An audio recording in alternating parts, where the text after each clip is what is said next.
Білесіздер ме, біреуге жұмыс істесеңіз, қандай адамдар жетістікке жетеді? Ең біріншісі екі бет адамдар, екіншісі жағымпаз, үшіншісі әділ емес. Осы үш адамдар карьерамен жетістікке жететін адамдар. Әсіресе біреуге жұмыс істейтін, бастықтары бар жерде осындай адамдар жетістікке жетеді. Неге? Ең біріншісі, бастыққа қандай адамдар ұнайды?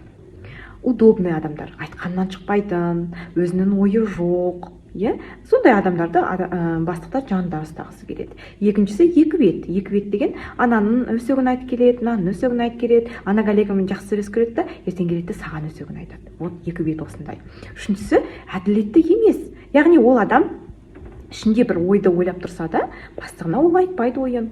Ол бастықтың ойындағысын ғана я дейді, ішіндегісін ол адам айтпайды. Егер де сіз керісінше әділетті болсаңыз, өз ойыңызды айтсаңыз, өзіңізге сатқындық жасай алмасаңыз, екі бет болмасаңыз, ондай жерде көтерілу өте қиын.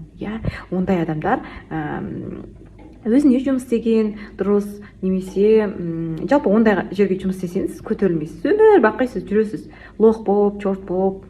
Сол үшін мен түсінгенім, осы уақытқа дейін жағымпаз болмасаңыз, Қазақстанда андай комфортный, удобный адам болмасаңыз, жетістікке жету өте қиын екен.